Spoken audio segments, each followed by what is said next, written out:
네, 이번에는 전국의 주요 현안들 함께 짚어보겠습니다. 오늘은 김만흠 전 국회 입법조사처장, 조청래 전 여의도연구원 부원장 두 분과 함께하겠습니다. 안녕하십니까? 네.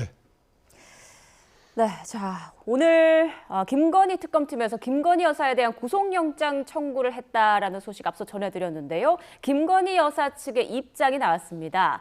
증거 없는 무리한 영장 청구라며 영장 심사를 잘 준비하겠다라고 밝혔습니다. 민중기 특별검사팀이 오늘 김건희 여사에 대한 구속영장을 청구했는데 첫 소환 조사 하루 만에 신병 확보에 나선 것이죠. 이에 대해서 김건희 여사 측에서 조금 전 증거 없는 무리한 영장 청구다라는 입장을 밝혔고요. 영장 심사 잘 준비하겠다라고 덧붙인 것으로 전해졌습니다.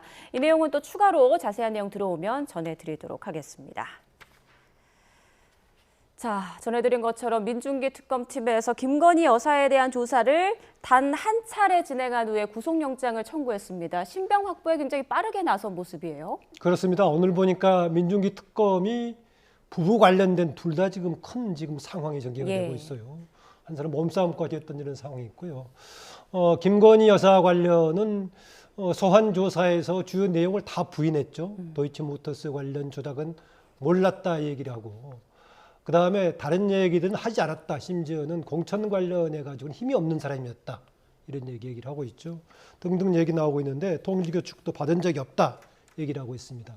그동안에 보도가 됐던 일부 정황 증거라든가 또 다른 주장하고 엇갈리는 부분이 있기 때문에 이걸 놓고 추가로 조사해서 특검 측에서 더 규명할 것인지 아니면은 아예 이 단계에서 구속영장을 청구하면서 법원을 통해서 한번 다시 확인을 할 것인지 어느 쪽으로 갈까 했었는데 바로 법원으로 갔네요. 어쩌면은 그게 현명한 방법인지 모르겠습니다. 그렇잖아도 윤석열 전 대통령 문제가 복잡하게 같은 특검팀에서 꼬여 있는데 이 부분을 그렇게 넘겨서 일단 구속영장의 실질심사 과정에서 법원에 한번 판단을 받아보는 게 필요하지 않을까 그런 생각입니다. 그래서 적절한 선택을 한 것으로 보입니다. 네, 김 여사의 진술이 특검팀이 확보한 증거들과 좀 배치되기 때문에 추가 소환보다는 신병 확보를 좀 먼저 해야겠다 이렇게 마음을 굳힌 것 같은데요.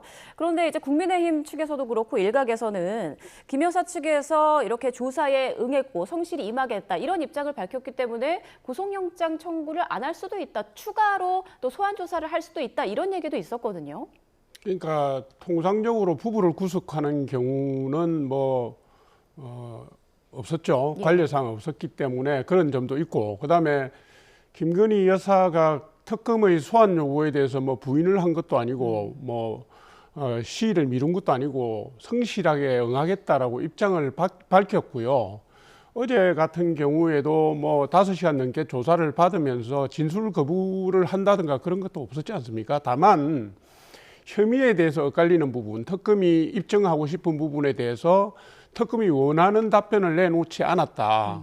그러니까 나는 관여한 바가 없다, 힘을 쓴 적도 없다, 받은 바가 없다 이렇게 가는 부분에 대해서 특검은 혐의 사실 전체를 부인하고 있기 때문에 증거인멸의 우려가 있을 수 있다라고 판단한 것 같아요.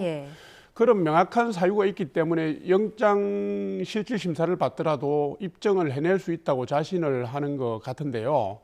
사실은 윤석열 전 대통령이 구속돼 있는 상황에서 전 영부인까지 저렇게 가는 부분은 무리한 수사이고요.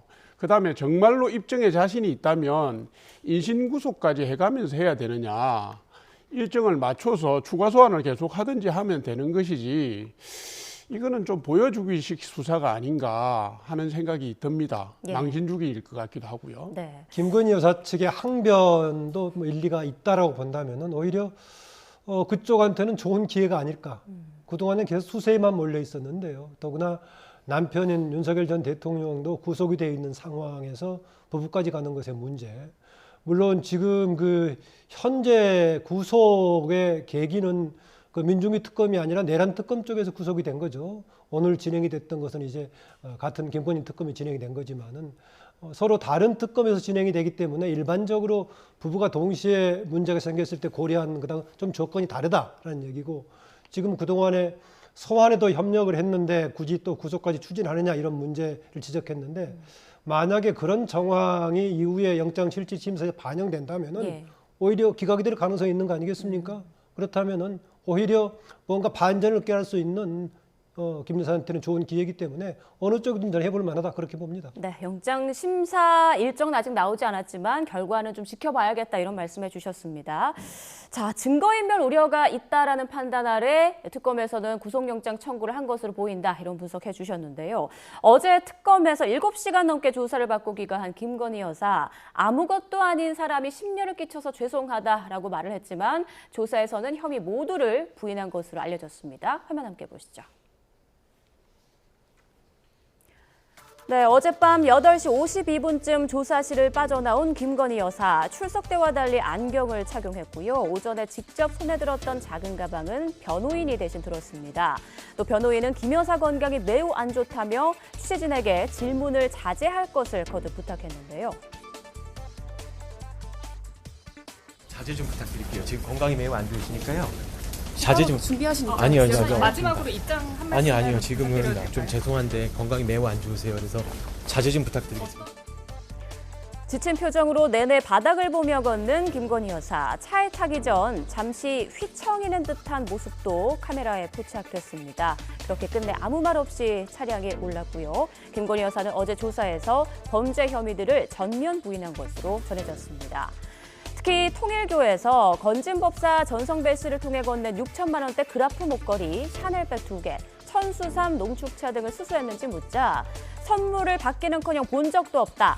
3종류는 체질에 맞지 않아서 탈이 나 먹지도 못한다고 주장했다고 하고요. 또 나토 정상회의 때 착용했던 반클리프 목걸이에 대해선 모조품인 줄도 모르고 15년도 더 전에 홍콩에서 구입해 어머니에게 선물했고 이후 2022년 나토 순방을 앞두고 빌려서 착용했다며 당시 가격은 200~300만 원이었다고 말한 걸로 알려져 있습니다.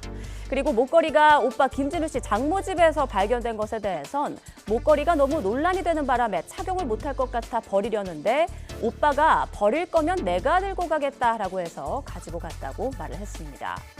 이에 대해 목걸이 관련 해명이 계속 바뀐다는 지적이 나오고 있는데요.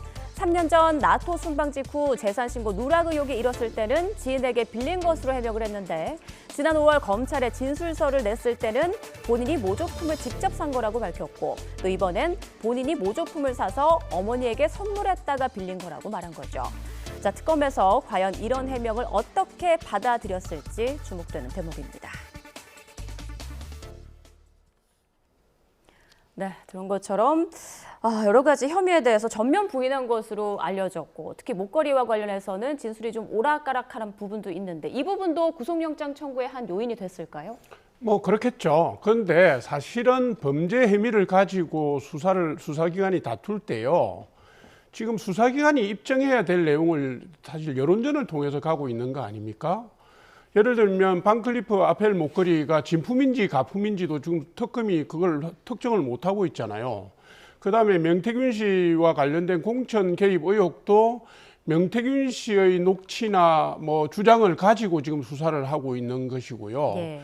건진법 사건도 무슨 뭘 선물을 했다는데 받지 않았다고 그러면 선물을 했다는 걸 입증해야 되는 건 수사기관이고 그간에 그와 관련된 그 문제와 관련된 범죄 혐의자들을 뭐 인신구속하고 해서 수사를 하고 있을 것 아닙니까? 그런데 지금까지 이 문제가 초보적으로 제기된 이후에 지금까지 수사기관이나 뭐 언론을 통해서 입증된 경우는 사실 없고요.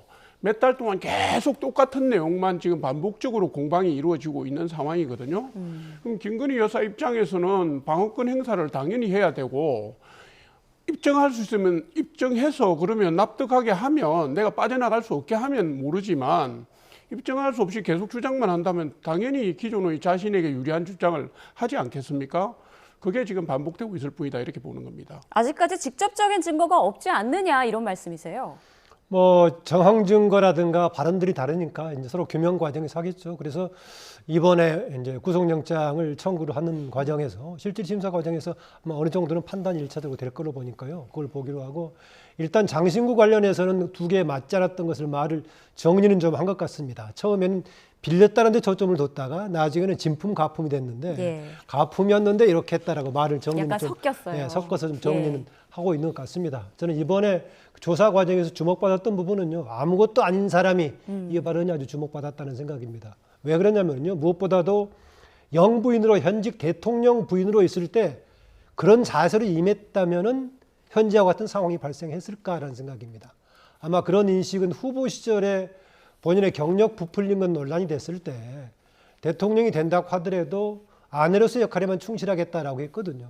그런데 이후의 과정은 오히려 실세라는 소문이 있을 정도로 이런 상황이 되었었고요. 무엇보다도 그걸 깨트리는 반전의 계기가 됐던 것이 그 서울에서 우리 기자하고 총 7시간 논의를 했을 때 우리가 정권을 잡으면 마음대로 할 수 있다는 이런 발언들이 막 들어가 있지 않습니까?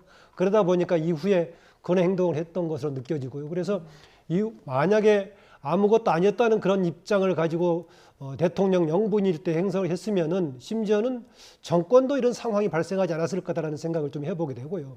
실제로는 보통 사람에 비해서 아무것도 아닌 것이 아니라 대통령 되기 이전에도 남편이 검찰총장, 그전에 검찰 이런 과정이 있지 않았습니까? 예. 사실 그게 배경이 돼가지고 지금 도이치모터스 주가 조작 문제도 논란이 되고 있고요. 그거는 지금 대통령일 때가 아니라 이후에는 수사 과정의 문제고 논란이 됐던 것은 검찰 또는 검찰총장 관련이기 때문에 그 이전에도 보통 사람하고 다르게 권력을 배경이 있었다는 생각입니다. 제가 아무것도 아니다 이런 말을 보니까 영화 노바디가 떠올랐는데요. 그 노바디라는 영화는 좀 반대 얘기입니다. 예. 대단한 경력을 가졌던 사람이 경력을 숨기고 그냥 일반 평민으로 살아가다가 어쩔 수 없는 상황에서 이제 과거에 힘을 빌리는 상황인데 아무것도 없는 사람 얘기하니까 그 영화가 떠올랐습니다. 네. 일각에서는 대통령급의 비화폰을 사용한 사람이 어떻게 아무것도 아닌 사람이라고 표현을 할 수가 있냐 이렇게 또 비판을 하기도 하던데 어떻게 들으셨나요? 뭐 이렇게 이제 재판 수사에 응하면서요 기본 전략을 가다듬은 것 같아요. 그러니까 이 얘기죠. 내가 아무것도 아니라는 얘기는 나는 권한을 불법적으로 행사한 적이 없고 그런 청탁을 받은 적이 없다. 내가 뭔 줄 알고 사람들이 이런저런 부탁을 무지하게 많이 했는데 나는 그 선을 넘은 적이 없다. 이 내용을 말씀하신 걸로 보여지고요. 그 다음에 소환에 대해서는 겸허하게, 수사 과정에 대해서는 겸허하게 임한다 해서 겸허하게 가고 수사에 협조를 해야 이게 구속영장이라든가 이 부분으로 가지 않을 수 있도록 견인할 수 있다 이렇게 판단을 한 것 같아요. 그런데 어제 수사를 한 과정 언론에 나오는 걸 보면요. 5가지 혐의점에 대해서 5시간 20분 동안 수사를 했다고 되어 있습니다. 그러면 사실은 공방이 없었다는 얘기잖아요. 그러니까 특검이 질문을 하고 예. 김건희 여사가 답변을 하는 과정에서 진술이나 질문 요지가 엇갈릴 수는 있지만 특검도 그것을 몰아붙일 만큼의 그 사전조사가 돼 있거나 수사 자료가 많이 확보된 건 아니지 않느냐 이렇게 보여져요. 그러다 보니까 이게 지금 5시간 20분 하고 평론은 20시간을 해도 모자랄 지경이 돼버렸거든요. 그러니까 김건희 여사가 잘못한 부분이나 이런 부분에 대해서 두둔하느냐 안 하느냐 이런 문제가 아니라 수사의 영역은 더 엄격해야 되고요. 범죄 혐의를 입증하는 것은 더더욱 엄격해야 됩니다. 그런데 지금 흘러가는 분위기는 특검이 결론을 정해놓고서 밀어붙이는 형태고요. 정해놓은 결론에 맞지 않으니까 인신구속을 하겠다고 지금 나오는 상황이기 때문에 특검의 행보도 매우 우려스럽다. 오해를 받을 수 있겠다 이런 생각이 듭니다. 그 지적한 대로 아무래도 특검은 특정한 목적을 겨냥해서 만들어진 지금 특검이기 때문에 지금 조 부원장 얘기처럼 그런 경향이 있긴 할 겁니다. 거기다가 일반적인 지금 검찰 조직에 따른 수사하고 특검하고 다른 큰 차이 하나가 특검은 정례적인 브리핑을 하지 않습니까? 그렇기 때문에 오히려 진행 과정에 대해서 국민에게 알리면서 국민 여론전도 같이 한다. 그 점에서는 아직까지는 윤석열 전 대통령까지 포함해서 그렇게 국민들에게 원정적인 여론을 받을 만한 그런 상황을 못 만들고 있다. 어떻게 보자면 본인들의 주장에 비해서 국민들의 반응은 싸늘하다 이 점을 좀 봐야 될 겁니다. 과거에 박근혜 전 대통령 당시 대통령의 경우는 초반에 최순실 관련이 터지면서 국민들을 분노케 했지만은 이후에 진행되는 과정 속에서는 뭔가 국민들의 원정적인 이런 여론 분위기도 같이 있었거든요. 이런 걸 비춰본다면 현재는 김건희 여사든 윤석열 전 대통령이든 간에 국민들로부터 그렇게 원정을 받을 만한 태도가 아니라 오히려 더 악화시키는 그동안의 분위기로 왔다. 이 점은 좀 지적하고 싶습니다. 네, 앞서 김 초장님께서는 김건희 여사에 대한 구속영장이 기각될 가능성도 좀 있겠다. 제가 그런 판단하는 것이 아니라 예. 김건희 여사 측의 변호인들 말대로 구속영장을 청구할 상황이 아닌데 했다면은 오히려 그 입장에서 보자면은 엉성한 상태에서 무리하게 구속영장을 청구했다면은 실질 심사 과정을 통해서 오히려 반박해서 기각을 얻을 수 있기 때문에 오히려 유리한 국면으로 활용할 수 있다. 제가 그런 해석을 한 거지. 예. 할 수 있는 상황이 아니다. 그런 주장은 아니었습니다. 그러면 조 부원장님께서는 어떻게 생각하십니까? 구속영장 발부 기각 어떻게 좀 전망하세요? 아니 그게 우리가 구속영장을 발부할 때는 우선 수사에 차질이 있을 경우 아닙니까? 예. 그 증거인멸의 우려가 있거나 도주 우려가 있는데 일단 도주 우려는 없다고 봐야 되고요. 대한민국에서 김건희 여사 모르는 분은 없으니까 숨을 데도 없습니다. 그다음에 증거인멸 우려는요. 김건희 여사와 관련된 혐의점이 있는 피의자들은 죄다 수사를 받아서 구속되었거나 구속되었다가 석방된 상황이어서 2차 모의, 3차 모의를 할 가능성이 거의 없습니다. 그리고 김건희 여사가 추가 소환에 대해서 안 가겠다 그러는 것도 아니고요. 그리고 16개 플러스 알파 인지수사되는 것까지 해서 지금 언론에 다 공개가 돼 있는데 왜 특검이 이 시점에 저렇게 무리하게 체포영장까지 청구를 해야 되는지 저는 도무지 이해가 안 가거든요. 예. 정치 특검이다 이 얘기를 합니다. 알겠습니다. 자, 이번에는 윤 전 대통령 얘기로 좀 넘어가 보겠습니다. 김건희 특검이 오늘 오전에는 윤석열 전 대통령에 대한 체포영장 집행을 다시 시도했는데요. 결국 무산됐습니다. 이후 윤 전 대통령 측 변호인단이 입장을 밝혔는데요. 이 내용 잠깐 들어보시죠. 사람들이 신호명이 달라붙어서 앉아있는 대통령을 양쪽에서 팔을 끼고 다리를 붙잡고 그대로 들어서 차량으로 탑승시키려고 했습니다. 그 과정에서 완강하게 거부를 하시니까 다시 한번 앉아있는 의자 통째, 의자 자체를 의자를 들고 그 의자에 앉아있는 대통령님을 같이 들어가지고 같이 또 옮기려고 했습니다. 그 과정에서 의자가 뒤로 확 빼졌고 대통령이 땅바닥에 철석 바닥에 떨어지는 그런 사태까지 발생을 했습니다. 그러면서 허리를 의자 다리에 부딪히기도 하셨고 또 팔을 너무나 세게 잡아당겨가지고 팔이 빠질 것 같다고 좀 제발 좀 놔달라고 부탁을 해서 겨우 강제력을 내서 조금씩 벗어났습니다. 네, 오전에 있었던 상황을 지금 윤 전 대통령 측 변호인단이 설명을 한 건데 잠시 뒤에 특검팀에서도 이 상황을 아마도 설명을 할 것으로 보입니다. 양측 얘기를 좀 다 들어봐야 정확한 상황을 알 수 있을 것 같습니다만 일단 윤 전 대통령 측의 말을 들어봤을 때 상당히 좀 격렬한 상황이 벌어졌던 것 같아요. 격렬하고 지금 송준호 변호사 얘기를 보니까 분노하는 표정으로 좀 얘기를 하고 있어요. 두세 가지 쟁점이 있는데 좀 파악을 해봐야 될 겁니다. 그 전에요. 현재 윤석열 전 대통령의 지금 상태가 일단 구속이 처음에 된 것은 지금 이른바 이건 내란 특검 쪽에서 지금 본인의 직권남용이라든가 지금 특수업무 공무집행 방해 뭐 이런 걸로 지금 구속된 상태 아니겠습니까? 예. 그 과정에서 김건희 특검 관련해서 그쪽에서 지금 이제 소환 조사를 하겠다고 소환을 했는데 응하지 않으니까 지금 체포영장 구인받아가지고 하는 것 집행 과정에서 문제가 생깁니다. 두세 가지 얘기를 하고 있는데요. 하나는 첫 번째 지금 건강이 아주 안 좋은데 그렇다라고 얘기하고 있는 것은 아마 이 부분은 객관적인 판단이 가능할 겁니다. 구치소 쪽에서 의료들 검진해서 필요할 부분이 판단이 가능할 거고 두 번째 경우는 또 얘기하는 것이 본인이 지금 뭔가 진술을 거부하겠다고 했는데 그걸 강제로 하는 것 자체가 너무 유력을 협박하는 거다라는 얘기입니다. 이 부분은 아마 법리적으로 학자들 간에 논란 여지가 있을 겁니다. 그런 사람들은 무슨 얘기하냐면요. 구속이라는 것이 지금 이제 증거인멸이라든가 뭐 도피, 염려 이런 것을 이제 한다거나 아니면은 추가적으로 할 수 있는 것이 징벌적인 성격을 갖고 구속하는 것이지 수사의 편의상 구속하는 것은 좀 맞지 않다라는 얘기하고 있어서 진술 거부를 확인했으면은 굳이 할 필요가 있느냐 이 부분은 아마 법리적으로 논란이 있는 것인데 그걸 인정받을 수 있을지 모르겠습니다. 그리고 나서 나머지 물리력 관련해 가지고 지금 윤석열 전 대통령은 오히려 하는 사람들에 대해서 뭔가 법적으로 처벌받을까 얘기하고 있는데 그게 지금 필요한 수준의 이상을 넘어서 정말 심하게 한 것인지 어느 정도 예상을 했습니다. 알다시피 1차 실패했는데 2차는 하려고 했으면은 적어도 물리력을 동원해서까지 할 각오를 하지 않았지 않겠습니까? 그런데 본인의 신체에 무리할 정도로 했는지 이것은 좀 판단의 부분인데요. 어쨌든 간에 그동안에 윤석열 전 대통령이 여기에 임하는 자세가 다른 부분에서 당당하게 했다면 특정한 부분에서의 본인의 법적인 또 인권적인 부분을 주장할 수가 있을 것인데 다른 부분도 계속 책임을 면피하는 태도를 보였다가 이 부분은 좀 자기 방어 논리를 좀 주장하니까 그렇게 좀 힘을 받기가 어려워 보입니다. 네. 조금 전 이제 윤 전 대통령 측 변호인단 얘기를 들어봤을 때 그러니까 한 10여 명이 붙어서 팔다리를 잡고 차량에 탑승을 시키려고 하고 그리고 의자에 앉아 있으니까 의자를 들어서 통째로 옮기려고 하고 이 과정에서 떨어지고 뭐 이런 상황이 벌어졌다는 거 아니겠습니까? 일각에서 이렇게 생각할 수도 있어요. 이렇게까지 불응을 할 것인가 혹은 이렇게까지 집행을 할 것인가 어떻게 생각하십니까? 아니 진술 거부하겠다는 의사를 명확히 밝혔는데 저렇게 해서 그래 모시고 나갔다 칩시다. 그럼 뭘 들으려고 하는데요? 아니 끌고 가는 사진 한 장면 지금 보여주자고 하는 겁니까? 그리고 지금 구치소 안에서 벌어지는 이런 변호인단 외에는 윤석열 전 대통령 측의 사람이나 국민들 아무도 알 수가 없습니다.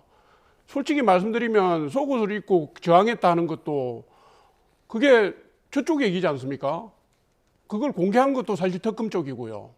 왜 이 짓을 하는지 저는 모르겠습니다. 지금 그 김건희 특검에서 이분을 물리력을 동원해서까지 그 구인하겠다고 하는 혐의점은 두 가지입니다. 하나는 뭐냐면 명태균과 관련된 공천 외압 관련이고요. 또 하나는 도이치모터스 사건 주가 조작 관련해서 그거 해서 손해만 봤다라고 얘기했던 내용, 그러니까 허위사실 유포와 관련된 내용인데 그 두 가지 혐의가요. 전직 대통령 65살 대신 전직 대통령을 젊은 사람 10명이 들어가서 들었다 놨다 올렸다 의자체로 들었다 할 일입니까 이게? 그리고 멀쩡한 사람도 그런 지경이 당하면 다쳐요. 사지를 붙잡고 잡아 당기는데 그걸 어떻게 버팁니까? 좀 상식 수준에 맞는 수사를 하고요. 그리고 아무 효과도 없는 짓을 왜 합니까 특검이 도대체가? 저는 도저히 인정할 수가 없습니다. 예를 들면 내란 특검도 같습니다. 내란 혐의 형사재판 진행 중이잖아요. 그런데 뭐가 미진해서 다시 특검을 만듭니까? 그래서 저는 새 특검이 다 정치 특검이라는 얘기를 그래 하는 겁니다. 예, 조 부원장님도 지금 약간 화가 나신 것 네, 같아요. 화가 났죠. 예. 자, 그런데 오늘 그 영장 집행 시도 이후에 윤 전 대통령이 의무실에 입실한 걸로 지금 전해지고 있어요. 그러니까 특검의 물리력 행사 여파로 보인다는 게 윤 전 대통령 측의 설명인데 이 부분은 어떻게 생각하세요? 아마 피의자로서는 당연히 지금 방어를 위해서 그런 방법을 택하겠죠. 그리고 변호인 측이 아까 기자회견 통한 설명에 따르면은 의자로 통째로 하다가 의자에서 떨어져 가지고 뭐 했다 하니까 기본적으로 아마 의무실에서 점검은 받는 그런 상황이라고 볼 겁니다. 예.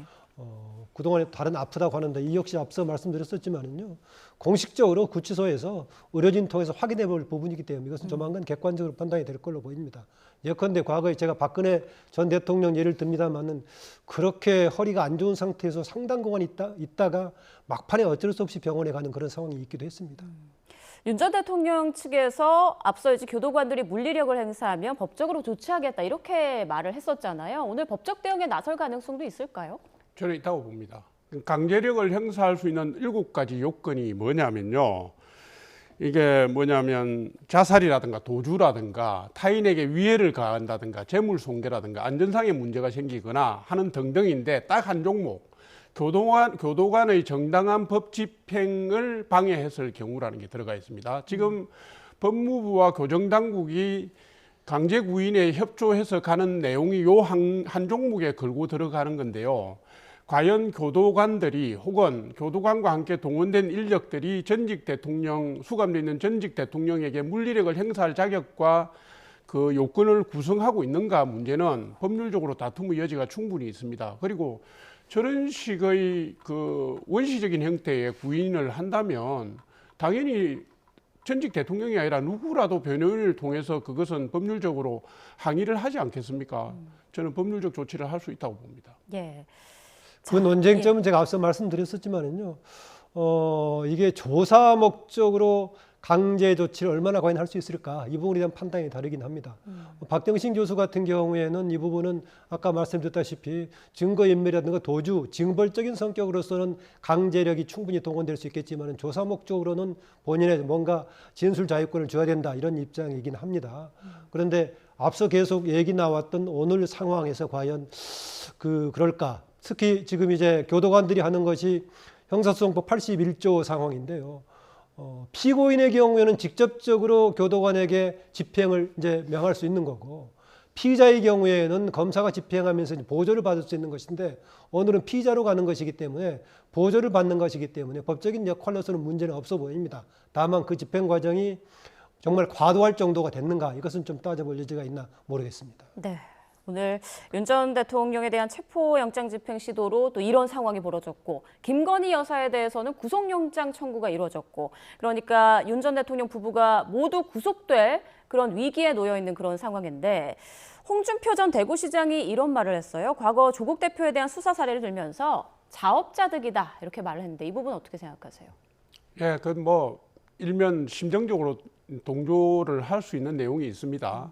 근데 사실은 조국 전 대표의 일가는요, 사실은 주범이 뭐 범죄 혐의에 따라서는 주범이 부인인 정 교수고요, 종범이 조국 교수인 경우도 있고 범죄 혐의점에 따라서는 그런 상황이거든요. 그래서 그 부분하고 바로 비유해서 전직 대통령 윤석열 전 대통령 부부하고 붙여서 그런 것을 비교 논평하기는 좀 적절치 않다고 보여지고 있고요. 일단 수사기관이 범죄 혐의를 입증하는 게 먼저 아닌가 이렇게 보여집니다. 김건희 여사 건은 저는 그렇게 봐요. 그 혐의의 성격보다는 아마 하는 방식을 두고 했던 거 아닌가. 본인이 수사를 주도할 때는 샅샅이파고 부부를 따지지 않고 엮어서 그렇게 심하게 했었는데 본인이 지금 당사자가 됐을 때는 최소한을 얘기하고 인권을 얘기하는 것이 앞뒤가 안 맞지 않느냐.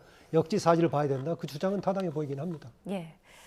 자, 특검이 이렇게 전방위적 수사로 속도를 내고 있는 가운데 특검의 행보에 대해서 정치권에서 바라보는 시선이 좀 엇갈리고 있습니다. 관련 목소리 듣고 대담 계속 이어가겠습니다.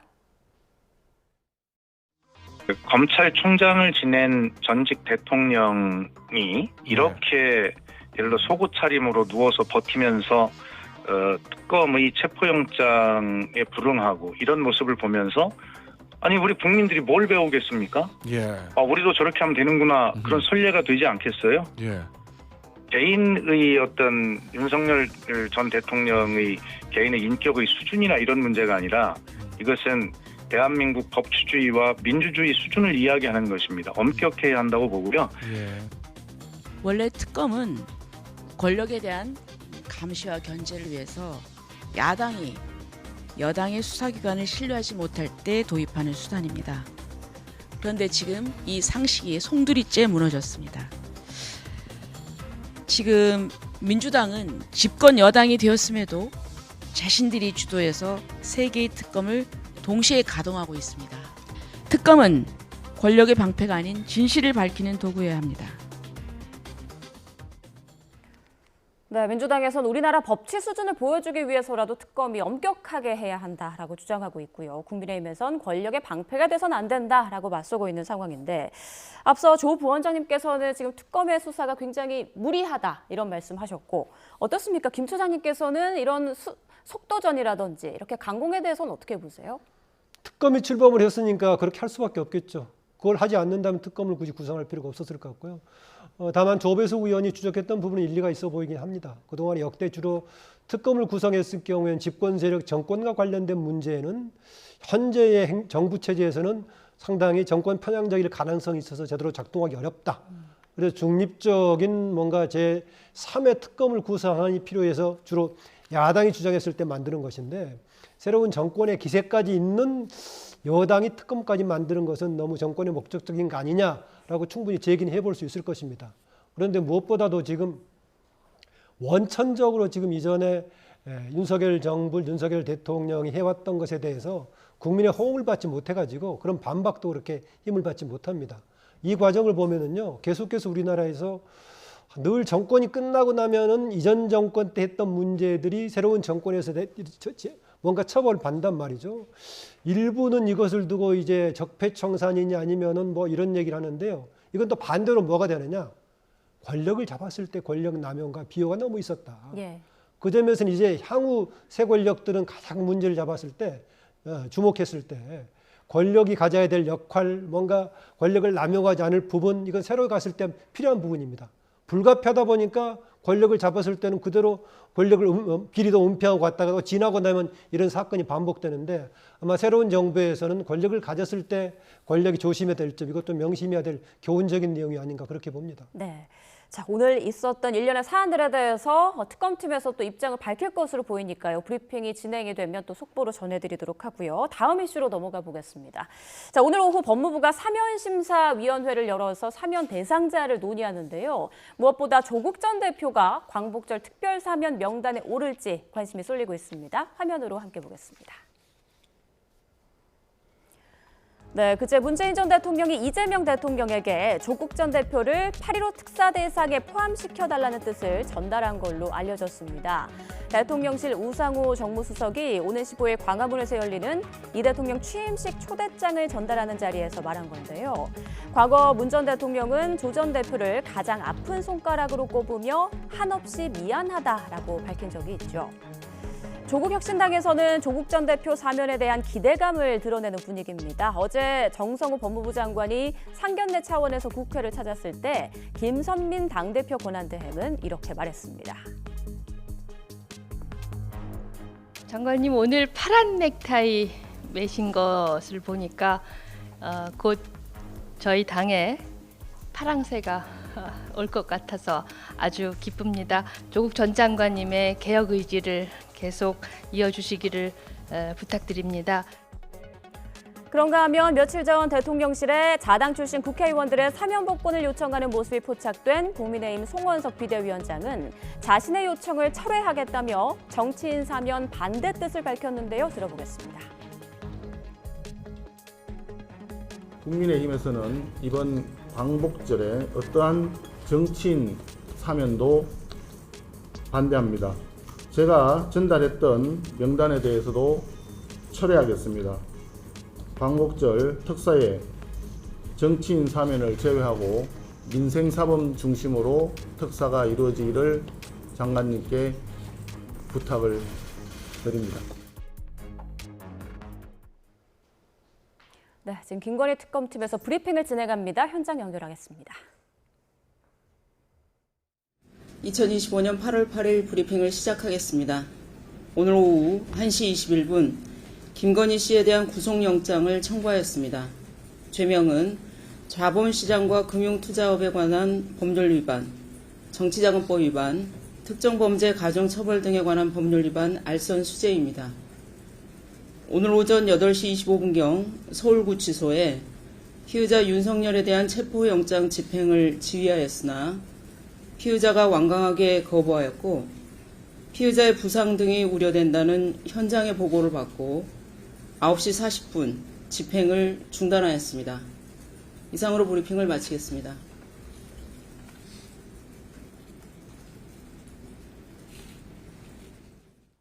네, 김건희 특검팀의 수사 브리핑 들으셨는데요. 그렇게 길지는 않았습니다. 일단 오늘 오후에 김건희 여사에 대한 구속영장을 청구했다라고 밝히면서 혐의에 대해서 설명을 했습니다. 자본시장법과 정치자금법 위반 그리고 알선 수재 등의 혐의로 구속영장을 청구했다라고 밝혔습니다. 오후 1시 21분에 영장을 청구했다라고 밝혔고요.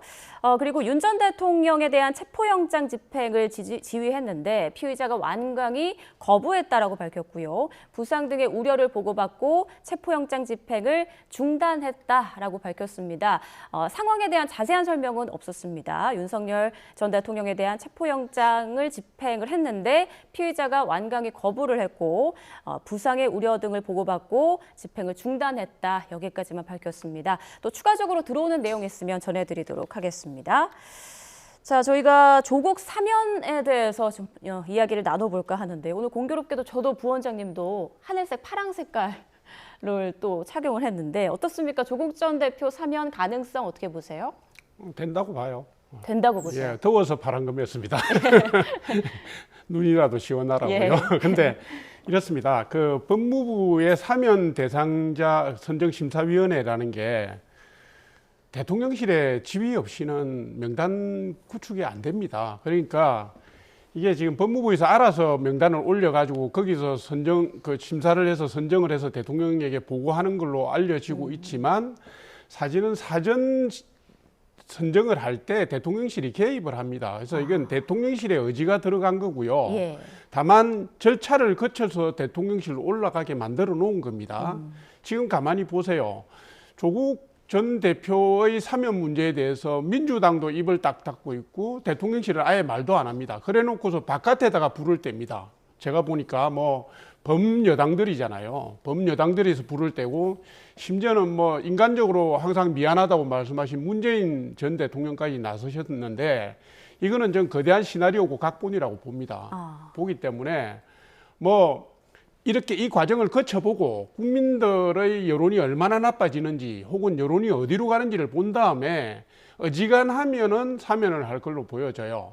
왜냐하면 지방선거 전에는 해야 될 거 아닙니까? 그러면 지금 사면할 수 있는 게 연말까지라고 보면 크리스마스 특사까지라고 보면 어차피 언제 하더라도 지방선거에 악영향을 미친다. 그러면 그 충격이 흡수될 수 있는 시기를 잡기 위해서 더 땡겨서 하자. 이런 논의들이 내부에서 있었을 수도 있습니다. 예. 그렇기 때문에 저는 이번에 이건 하려고 작정하고 하는 거다 이렇게 봅니다.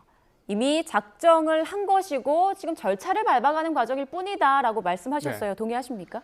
굉장히 조심스러운 사안이라고 봅니다.